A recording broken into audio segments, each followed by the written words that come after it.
If the goal is losing body fat, we know that your nutrition plays a prominent role. You can have great consistency in your training and do extra cardio, but if your daily nutrition lags behind, it will be tough to reach your fat loss goals. The fact of the matter is that we can't outwork an uncontrolled diet. While you can burn off, say 500 calories in a 1-hour cardio session, it only takes 10 minutes to eat all the burnt calories back. So to maximize your fat loss potential, getting your nutrition in order is one of the top priorities. In my past 5 years working as an online coach, I had the pleasure of working with hundreds of people and helping them with their fitness goals. And throughout this experience, I've come across many fat loss misconceptions. In this video, I will discuss 3 of the most common fat loss nutrition misconceptions that I've come across in my practice as a personal trainer, so you can learn from these mistakes and get better results. Let's dive into the first fat loss mistake, and that is cutting your calories too much. Yes, we need a calorie deficit to lose fat, and this also requires somewhat reducing your daily calorie intake in order to create this calorie deficit. But we also need to be able to actually sustain the diet so that we can stick with it for long enough to see the actual desired result. Most people will need more than a 2 or 4 week intensified fat loss approach to reach their fat loss objectives, so it only makes sense to also program your calorie intake with this in mind. If you restrict your calories aggressively now, the number on the scale might go down more quickly in the first week or 2. But what happens after 2 weeks? You typically feel low in energy, become a lot more hungry, and the process in general becomes less enjoyable. To have longevity in your approach, we want to set a moderate calorie deficit. For most people, this means maintaining a calorie deficit of around 15 to 25% on a daily basis. So if you maintain your weight at 2,500 calories per day, consuming around 1,900 to 2,100 calories per day is a good aim for fat loss. This allows you to have a calorie deficit that is large enough to see significant progress, but at the same time your approach is still reasonable. You can still make eating out work once in a while, and there is enough space in your calories for a daily treat. Small things like this help keep your fat loss approach tolerable and something you can stick with for an extended period of time. Anyone can push themselves for a week and lose a couple of pounds. The real challenge is being able to sustain a moderate level of intensity so that you can see progress long term. Also, there are muscle maintenance benefits to having a more moderate fat loss approach. A new meta-analysis that got published this month found that those who restrict their calories by more than 500 calories per day run the risk of losing muscle in the process. By exactly how much you should be restricting your calorie intake on a daily basis will depend on some variables like your body weight and your body fat starting point. But as a general rule of thumb, aim to maintain a 15 to 25% calorie deficit daily to avoid muscle maintenance and adherence issues. The second common nutrition mistake is people rigidly tracking their daily calorie intake when they dislike the entire process of tracking their calories. Don't get me wrong, we need a calorie deficit for fat loss. Fat loss only occurs when you create an energy deficit in which you consume fewer calories than your body expends in a day, but you don't have to actually track your calorie intake in order to be in a calorie deficit. We have alternative ways you can control your nutrition to create an energy deficit.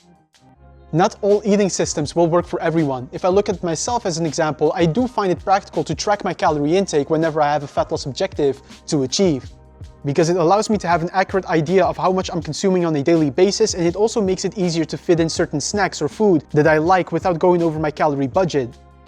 But other people might find that calorie tracking approach too tedious and it may not fit your lifestyle, and that's totally fine too. I do my best to instill an abundance mindset in the coaching clients that I have.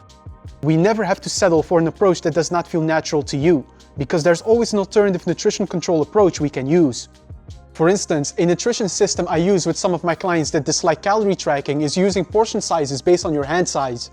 Your hand size is directly related to body size, so it's a good way to personalize your nutrition based on your needs.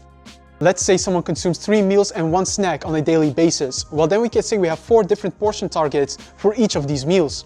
The portions can be as follows. With each meal you can have a palm of a carbohydrate source, a palm of protein, 2 fists of vegetables, and 1 thumb of a fat source. For the daily snack, we have a daily snack that is capped up to 200 calories per day. And when you have the breakfast meal, you can replace the 2 fists of vegetables with 2 fists of fruits, because you may not always feel like eating, vegetables early in the morning. While maintaining these portion targets, you can track your progress and adjust the portion sizes accordingly. Are you making the desired progress? Then great, let's continue. But are you losing weight too quickly or losing weight too slowly? Then you can of course always adjust your portions. This way, you still have control over your fat loss progress and nutrition without actually having to track your calories. Like calorie tracking though, maintaining portion sizes will also take effort and restraint, and this is the case with fat loss in general. The key is just making sure that you structure this effort in a way that it suits you. So if you are the type that dislikes calorie tracking, use an alternative method of controlling nutrition, like maintaining portion sizes. The third commonly made fat loss mistake is about overvaluing your body weight and letting short-term fluctuations in your scale weight determine your food decisions. In the long term, if you do a good job at losing fat, you typically will also lose a significant amount of body weight. This is because the rate at which you can lose fat is typically faster than the rate at which you can build muscle, so on a net basis you lose weight. But in the short term, your body weight can move all over the place, even if you do everything right and stay consistent. This is normal. Sometimes people feel the need to do more cardio or restrict their calories more if they woke up and had a body weight spike on that day. But having body weight fluctuations is just part of the process. A higher body weight elevation does not mean that you necessarily did something wrong the day before or the day of. Your body weight is influenced by a variety of variables. For instance, changes in your body's water stores, glycogen levels, and muscle mass can result in a body weight change without your body fat being influenced whatsoever. If I take myself as an example, the day after a leg day or after having a salty dinner, I know that the day after my body weight will likely spike up.